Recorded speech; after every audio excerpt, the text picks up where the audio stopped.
നിങ്ങളെ ഞാനിന്ന് പേടിപ്പിച്ച് കൊല്ലും. പേടിക്കാൻ വേണ്ടി അടുത്തൊരു ഇംഗ്ലീഷ് പടം കൂടെ വന്നിട്ടുണ്ട്, the astronaut. Thriller American science horror സിനിമയാണിത്. ഈ പടം ആമസോൺ പ്രൈമിൽ ഇപ്പോൾ അവൈലബിൾ ആണ്. പടം കണ്ടിട്ട് നിങ്ങൾ പേടിച്ചോ ഇല്ലെന്ന് കമൻറ്റായി രേഖപ്പെടുത്തുക.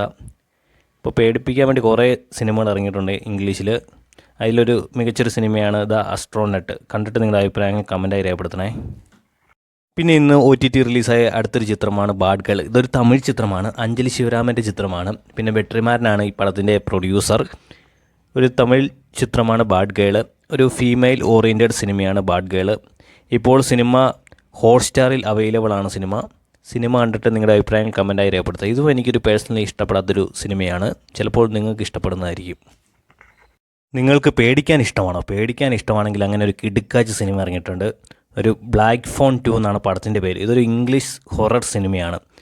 154 മിനിറ്റാണ് പടത്തിൻ്റെ ദൈർഘ്യം എന്ന് പറയുന്നത്.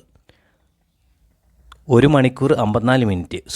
നെറ്റ്ഫ്ലിക്സിലാണ് പടം റിലീസായിരിക്കുന്നത്. നിങ്ങൾക്ക് പേടിക്കാൻ താല്പര്യമുണ്ടോ? ഈ പടം ഒന്ന് കണ്ടു നോക്ക്. എന്നിട്ട് നിങ്ങളുടെ അഭിപ്രായങ്ങൾ കമൻറ്റായി രേഖപ്പെടുത്തൂ. ഇന്ന് റിലീസായ അടിപൊളി ഒരു അഡൽസോണിലെ ചിത്രമാണ് മാമസൻ. ഒരു ഫിലിപ്പിനോ ചിത്രമാണ്.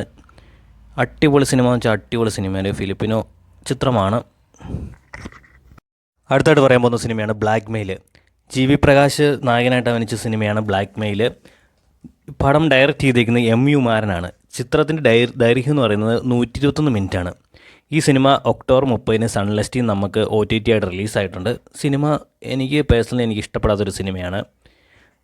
സിനിമ ഒരു വിലോ ആവറേജ് സിനിമ എന്ന് വേണമെങ്കിൽ പറയാം. GV പ്രകാശാണ് പടത്തിൻ്റെ പ്രധാന കഥാപാത്രം. പടം കണ്ടിട്ട് നിങ്ങളുടെ അഭിപ്രായങ്ങൾ കമൻറ്റായി. അടുത്തായിട്ട് പറയാൻ പോകുന്നത് നിശാഞ്ചി എന്നൊരു ഹിന്ദി സിനിമയെക്കുറിച്ചാണ്. ഇത് അനുരാഗ് കശ്യപ് സംവിധാനം ചെയ്തൊരു കിടുക്കാച്ചി ഡ്രാമ ത്രില്ലർ സിനിമയാണ് നിശാഞ്ചി. സിനിമയിൽ പ്രധാന കഥാപാത്രത്തെ അവതരിപ്പിച്ചിരിക്കുന്ന ഐശ്വര്യയും വേദിക പിൻഡോയുമാണ്. 177 മിനിറ്റാണ് ചിത്രത്തിൻ്റെ ദൈർഘ്യം വരുന്നത്. ചിത്രം ആമസോണിൽ ഇപ്പോൾ ലഭ്യമാണ്. ചിത്രം കിടുക്കാച്ചി സിനിമ എന്ന് വെച്ചാൽ കിടുക്കാച്ചി സിനിമ. അടിപൊളി ആക്ഷൻ ത്രില്ലർ സിനിമയാണ്. സിനിമ കണ്ടിട്ട് നിങ്ങളുടെ അഭിപ്രായങ്ങൾ കമൻറ്റായി രേഖപ്പെടുത്തുക. ഇതുപോലെയുള്ള OTT റിലീസുമായി ബന്ധപ്പെട്ട വിവരങ്ങൾക്കായി ഈ ചാനൽ സബ്സ്ക്രൈബ് ചെയ്യുക, ഷെയർ ചെയ്യുക, ബെൽ ബട്ടൺ അമർത്തുക. അപ്പോൾ അടുത്ത വീഡിയോ ആയിട്ട് വരുന്നിടം വരെ വണക്കം. നമ്മൾ ആകാംക്ഷയോടെ കാത്തിരുന്ന സിനിമയാണ് DSAയുടെ OTT തീയതി പ്രഖ്യാപിച്ചിട്ടുണ്ട്. രാഹുൽ സദാശിവൻ സംവിധാനം ചെയ്ത 3ാമത്തെ സിനിമയാണ് DSA. പ്രണവാണ് പ്രധാന കഥാപാത്രത്തെ അവതരിപ്പിച്ചിരിക്കുന്നത്. ഒക്ടോബർ 31 പടം റിലീസായത്. 113 മിനിറ്റാണ് ചിത്രത്തിൻ്റെ ദൈർഘ്യം. ചിത്രത്തിൻ്റെ റിലീസിനെ കുറിച്ച് അറിയാൻ സാധിച്ചത് ഡിസംബർ 25, അതായത് ക്രിസ്മസിൻ്റെ അന്ന് നെറ്റ്ഫ്ലിക്സ് റിലീസ് ചെയ്യുന്നതാണ് അറിയാൻ സാധിച്ചത്. പടം ഇപ്പോഴും വിജയകരമായി ഓടിക്കൊണ്ടിരിക്കുകയാണ്. അങ്ങനെ നമ്മൾ കാത്തിരുന്ന ഡൂഡിൻ്റെയും OTT തീയതി പ്രഖ്യാപിച്ചിട്ടുണ്ട്. ഒക്ടോബർ 17 റിലീസ് ചെയ്ത ചിത്രത്തിൽ പ്രധാന കഥാപാത്രത്തെ അവതരിപ്പിച്ചിരിക്കുന്ന മമിത ബൈജുവും പ്രദീപ് രംഗനാഥുമാണ്. 139 മിനിറ്റാണ് ചിത്രത്തിൻ്റെ ദൈർഘ്യം വരുന്നത്. ഇതോടെ ബോക്സ് ഓഫീസിൽ 100 കോടി അടിച്ചൊരു സിനിമയാണ് ഡൂഡ്. പ്രദീപ് രംഗനാഥിൻ്റെ ഒരു അഴിഞ്ഞാട്ടം എന്ന് വേണേൽ പറയാം. ചിത്രത്തെക്കുറിച്ച് അടിപൊളി പടമാണിത്. ഈ പടത്തിൻ്റെ OTT കുറിച്ച് പറയുവാണെങ്കിൽ നവംബർ 14 നെറ്റ്ഫ്ലിക്സിൽ റിലീസ് ചെയ്യുമെന്നാണ് അറിയാൻ സാധിച്ചിരിക്കുന്നത്. പടം അടിപൊളി ഒരു സിനിമയാണ്. ഈ സിനിമ നിങ്ങൾക്കൊരു നഷ്ടമാകത്തില്ല. അടിപൊളി സിനിമയാണ്. സിനിമ കണ്ടിട്ട് നിങ്ങളുടെ അഭിപ്രായങ്ങൾ കമൻറ്റായി രേഖപ്പെടുത്തണമെന്ന് അഭ്യർത്ഥിക്കുന്നു. അടുത്തായിട്ട് പറയുന്ന ഒരു കിടുക്കാച്ചി റൊമാൻറ്റിക് മൂവിയെക്കുറിച്ചാണ് ഉസിറെ. നവീൻ D ഗോപാൽ സംവിധാനം ചെയ്ത സിനിമയാണ് ഉസിറെ. ഓഗസ്റ്റ് 1 സിനിമ തിയേറ്ററിൽ റിലീസായത്. ഇത് TJ അരുണാസലാമും ജനനി ഗുണശീലനുമാണ് പ്രധാന കഥാപാത്രത്തെ അവതരിപ്പിച്ചിരിക്കുന്നത്. ചിത്രം ഒക്ടോബർ 31 ആഹ OTT പ്ലാറ്റ്ഫോമിൽ റിലീസായിട്ടുണ്ട്. പടം അടിപൊളി റൊമാൻറ്റിക് ഡ്രാമ ഫിലിമാണ്. ഒരു ചെറിയൊരു നൈസ് പടം. പടം കണ്ടിട്ട് നിങ്ങളുടെ അഭിപ്രായങ്ങൾ കമൻറ്റായി രേഖപ്പെടുത്തണമെന്ന് അഭ്യർത്ഥിക്കുന്നു. അടുത്തായി OTT റിലീസിന് വേണ്ടി തയ്യാറാക്കുന്ന സിനിമയാണ് മമ്മൂട്ടിയുടെ കിടുക്കാച്ചി സിനിമയായ ബസൂക്ക സംവിധാനം ചെയ്തേക്കുന്ന ഡീനോ ഡെന്നീസാണ്. പടത്തിലെ മമ്മൂട്ടിയെ കൂടാതെ GVM ഒരു പ്രധാന കഥാപാത്രത്തെ അവതരിപ്പിച്ചിട്ടുണ്ട്. 2025 ഏപ്രിൽ 10 റിലീസായ സിനിമയുടെ ദൈർഘ്യം വരുന്നത് 151 മിനിറ്റാണ്. പടം മനോരമ മാക്സിൽ റിലീസ് ചെയ്യുമെന്നാണ് അറിയാൻ സാധിച്ചിരിക്കുന്നത്. നവംബർ 10 മനോരമ മാക്സിൽ റിലീസ് ചെയ്യുമെന്നാണ് അറിയാൻ സാധിച്ചിരിക്കുന്നത്. പടം നല്ലൊരു സിനിമയാണ്.